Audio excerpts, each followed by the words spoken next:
Now I am going to present about determination of gross annual value of a house.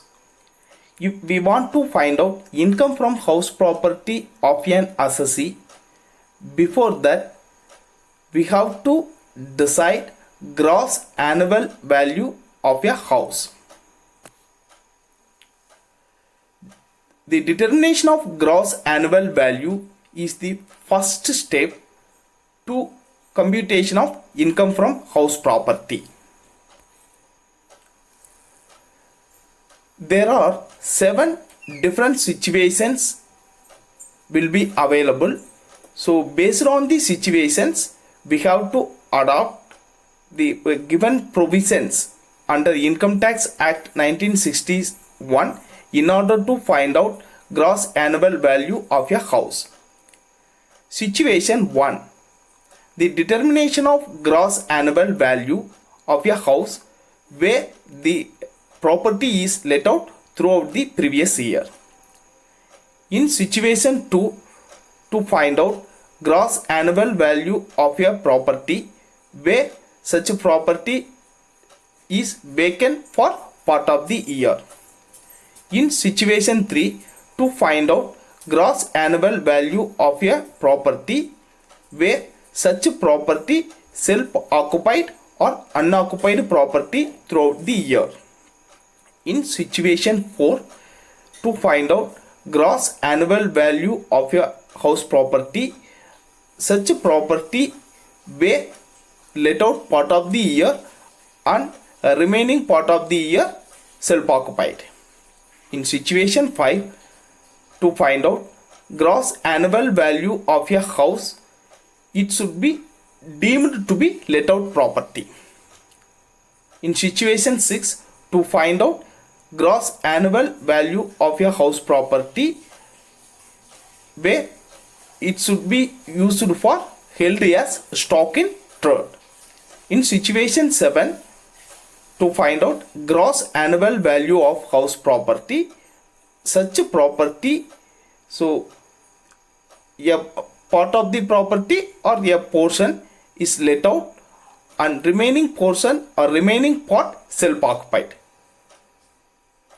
Now we'll move to discuss the methodology should be adopted to find out gross annual value of a house in different situations. You see the situation 1. So here I am going to present about the techniques which is used for find out gross annual value of a house. Before going to discuss the methodology, so we have to see the concept of given terms. Fair rental value. So fair rental value means rent which a similar property in the same locality would fetch. Municipal rental value. Such value determined by the municipal authorities for levying municipal taxes on house property.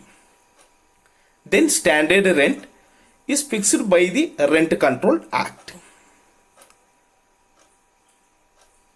Now you see the given table. First, you have to compare the fair rental value and municipal rental value. So the higher of municipal rental value and fair rental value should be considered for next level. Then compare the standard rent. So the lower value is said to be expected rent. So step 1,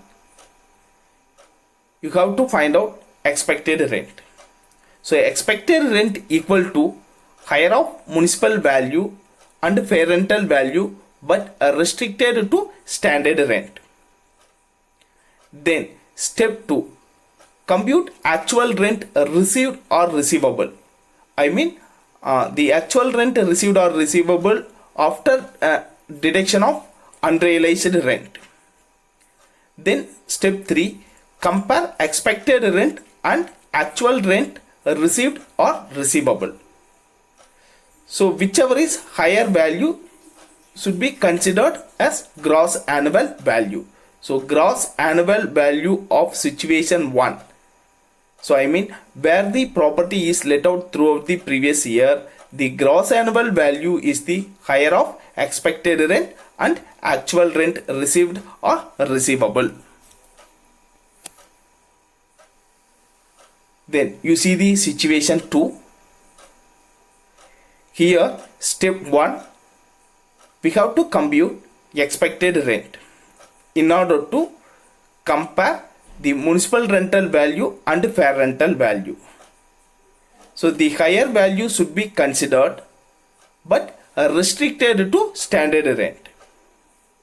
Then step 2, compute the actual rent received or receivable.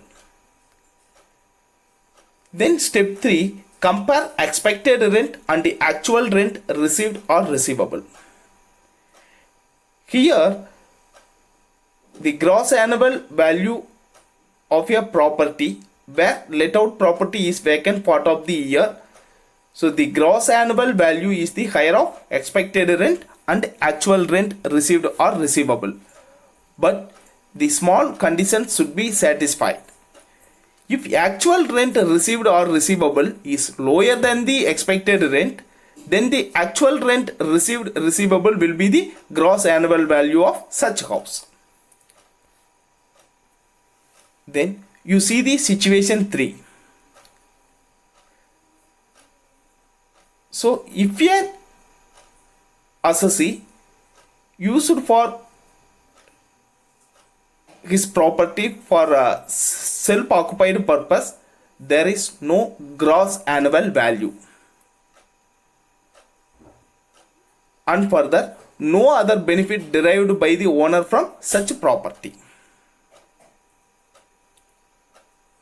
So unoccupied property. So that time there is no gross annual value for such unoccupied property. The benefit of nil annual value available only up to 2 self-occupied house or 2 unoccupied house property. But such nil annual value benefit only available to individual and Hindu undivided family. So further deductions will not be allowed. In particular, the payment of municipal tax will not be allowed.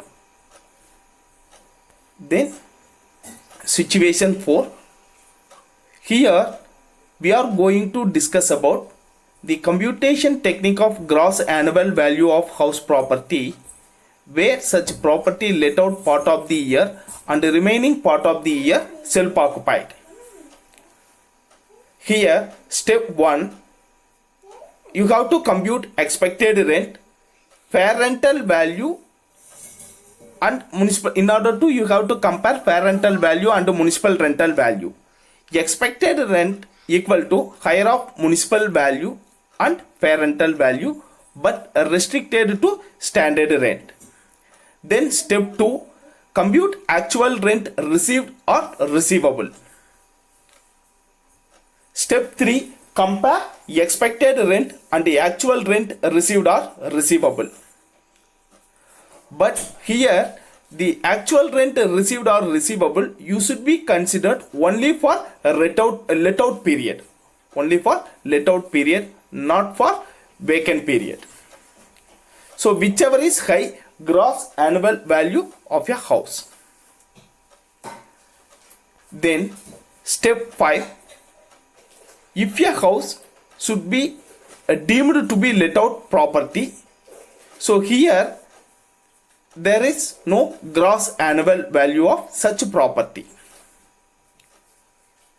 So where the assessee owns for more than 2 properties for self-occupation, then the income from any 2 house properties gross annual value is nil.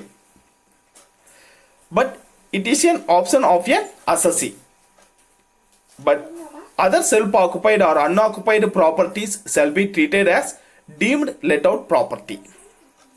In case of deemed let-out property, expected rental value shall be taken for gross annual value. The municipal taxes payment is there. Such municipal tax payment is direction in respect of deemed let-out properties. Then, if a house property used for held as stock in trade, here also gross annual value is nil. But this benefit available up to 2 years from the end of the financial year in which certificate of completion received from income tax authority. Then situation 7, if a house property a portion of house property let out and the remaining portion for self-occupied purpose. Here, income from any portion or part of a property which is let out shall be computed separately under let out property, but other portion or other part shall be computed under self-occupied category. So the same procedure, where the house property let out throughout the previous year,